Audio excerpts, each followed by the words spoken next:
YouTube-ийн бичлэгийг бол бүр маш удаан хугацааны дараа хийж байна. Өнөөдрийн бичлэгийн талаар бол Солонгос сургуулийн талаар ингээд бүх юмыг ярих байгаа. Тэг өмнө нь угаасаа ингээд ярих гэж бодож исэн. Тэгээд ингээд чадахгүйсараад өнөөдөр ярих чинь. За хамгийн түрүү Солонгосын сургуулийн талаар ярив. Солонгос сургууль болохоор ингээд Монголын сургуулиас ингээд боловсролын систем нь жоохон өөр заяа. Монголын шинэ хичээлийн жил нь Монголын шинэ жил 9 сард байдаг шүү дээ. Энд ч 3 сард байдаг заяа. Тэгэхээр ингээд систем 6 сараар хоцрогдож явдаг гэсэн үг Монголоос Солонгос нь.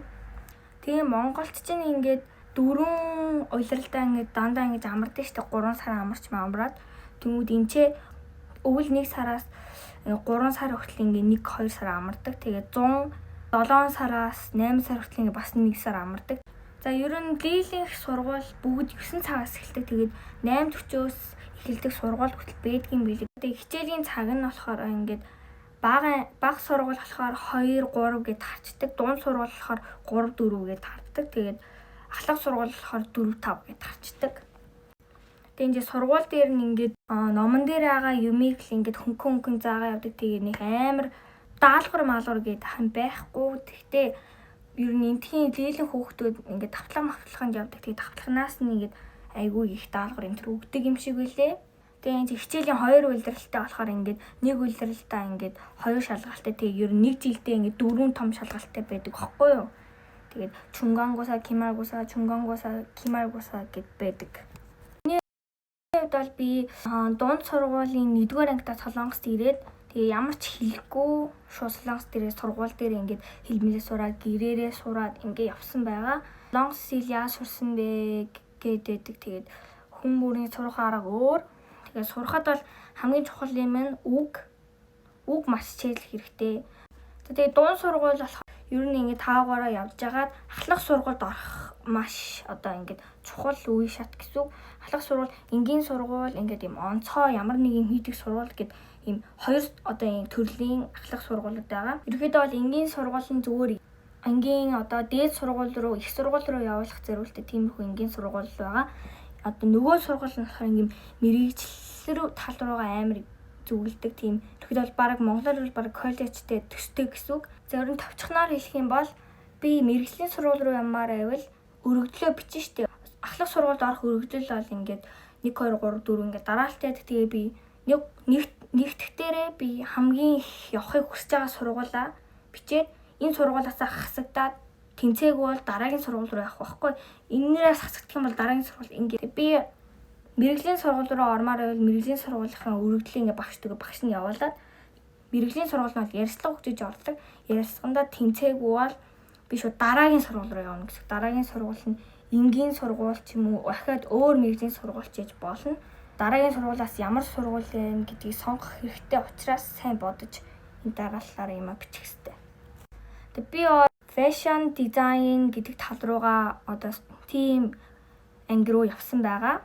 Тэгээ Монгол хүүхдүүдийн маань хамгийн их мэдмээр байдаг Солонгос хүүхдүүдийн зан арвшин, Солонгос хүүхдүүд яаж дотносох, яаж харьцах талаар бүр амар их асуудаг. Солонгос хүүхдүүд дээрлэхдэггүй, кадрама дэрч байдаггүй гэж асуудаг. За ерөөхдөө бол яг кадрама дэрч ер нь байдаггүй. Тэгээд анх бол би бүр амар айдсан. Ингээд гэтээ намайг ангийн хаалгаар ороо өгөх хүүхдүүд амар алга тасч өгөө нэг намайг амар нэг хурж иж надтай мэдлээд хэл мэдэхгүй байсан ч гэсэн чамайг ерөөсөө чи хэл мэддэггүй гэж ерөөсөө доолохгүй харин ч ингээд тайлбарлаж өгөх хичээд зааж өгөн муухай дээрхэл мэлхэл тийм юм ерөөхдөө байхгүй. Чи тэр хүүхдэд гай болоогүй л бол тэд нэр ерөн чамайг тоож моож дээрхэж мэйлэхгүй найз олмоор байвал чам дээрээ найз болъё энэ төр гээд чамтай ингээд юм ярихыг хүснэ. Чамд дургу бол ерөөхдөө тэгээ дургу мурга амар илэрхийлээ тэгээд байдаггүй ерөөсөө зүгээр хайцдаггүй гэсэн үг. Солонгос хүүхдүүд ямар хүнд дуртай, ямар хүүхдүүдтэй найзлах хүсдэг вэ гэхээр миний дүнснээр бол Солонгос хүүхдүүд жоохон гадаад үзэмж царай эднэр хардаг. Шууд гадаад үзэмжийг хараад эхлээд ярилцж үзээд муухай ааштай муухай байвал ерөөхдөө тэгээ хайрцдаггүй. Гадаад үзэмж гэдэг нь бүр мангар хөөрхөн айдол шиг тийм байвал гоё ч гэсэн ерөөхдөө бол ингээд цэвэрхэн хүмүүс дуртай гэсэн үг. Товчхондоо цэвэрхэн хүмүүс дуртай. Мэдээж тэгээд хүн болгон л цэвэрхэн дуртай л үүдээ Муухай өндөр мөнөр гараад тэгэл угаас хин л бол дургу. Тэр ингээ өдөр болгон амар хөөрхөн байх гад ингээ өдөр болгон өөрөө бодох гад ах тийм юм биш зүгээр ингээд жоохон өөртөө ачаатай явах хэрэгтэй гэсэн үг. Солонгос хүмүүс болохоор ингээд жоохон муу тал нь хүний урд ирчээд "Ой гоё амар хөөрхөн минь ийм ээ" гэж бүр амар гоё ярьжсэн аа. Ардуур бүр амар болдог. Шууд нүүрэн дээр хараа чи амар царимтай чи бол гахаа махаа гэж ерөөсө хэлдэггүй. Гэтэ ардуур амар муулдаг. Ерөөсөө хүнтэй цуг муулж болохгүй гэсэн үг. Чамтай чи ингээ нэг хүнтэй ингээ цуг муулж ийсэн аа. Энэ хүн чинь нөгөөх нь тэрч очиод энэ чамайг муулдаг гэд хилчих тийм магадлал бүр маш их байдаг болохоор хүнтэй нийлж ер нь хүн муулах амар дими чимээгүй л байжсэн дээр. Угаасаа чам дургу хүн дуртай хүн гэж бас байх болохоор ерөөдөө бол тэгж надад дургу байна гэж амар санаа зовох хэрэггүй. Солонгос багш нарын хувьд бол дунд ангид бол багш нар ингээд хүүхдүүдтэй ингээ амар дотносох тийм баг дунд сургууль дотносох тийм юм амар их байдаг. Тэгээд багштайгаа дотно хүмүүс амар их байдаг байсан. Би сая ингээ ахлах сургуульд ороод үзэхэд бол багш нар нэг хүүхдүүдтэй тийм амар их юм ярьдаггүй. Тэгээ хичээлэл ярьдаг. Тэр хүүхэд хичээлээ хийхгүй байвал хичээлээ хий гэж ингэж амар зууралддаггүй.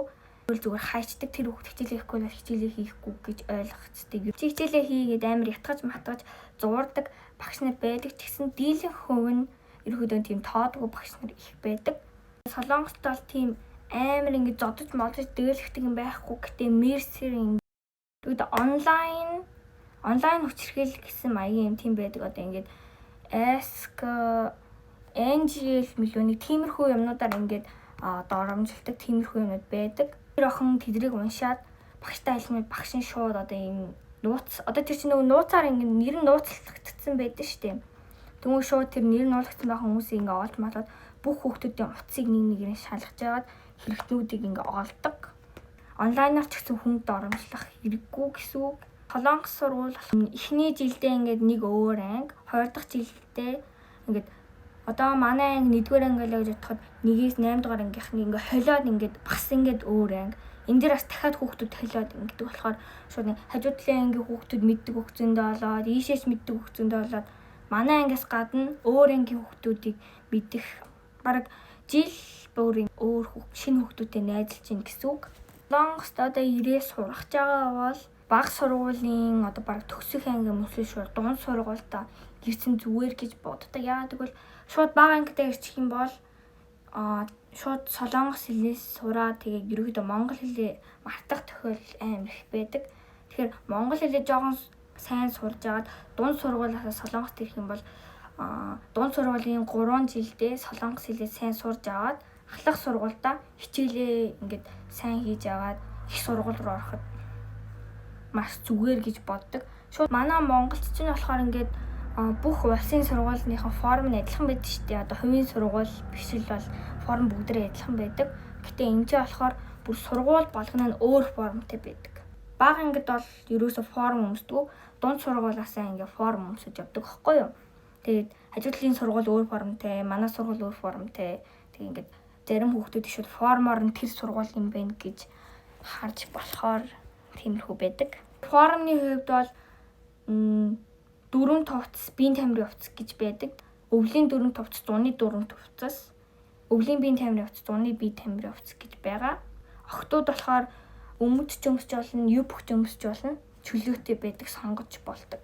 Солонгос сургуульд бол бүр амар чухалчлан хардаг юм бол төлөө авах, хоцрох, одоо бүр хичээлээ бүр таслах нэг тиймэрхүү юмнуудыг амар хардаг. Тэгээд бүх одоо охтуудад ингээд сардаа нэг чөлөө авах ирэх байдаг байхгүй юу. Тэгээд тэрийгээ их ашигласан байх тусам ингээд жоохон хичээлдээ ирдэггүй юм байна гэж дүгнэдэг. Тэгээд ороо ярьслаа өгч яхад чи ингээд сарын тэмдэгнийхаа юуг эрхийг хэд ашигласан бэ энэ төр гэж асуудаг. За тэгээ ер нь 3 жилийн туршингээ сургуульд яваад иймэрхүүлээ мэдэж авлаа. Тэгээд цаашдаа илүү их юм мэдвэл ингээд дахиад хуваалцнаа. Тэгээд дараа Q&A хийх юм бол асуумаар байгаа юм уу асуугаарай.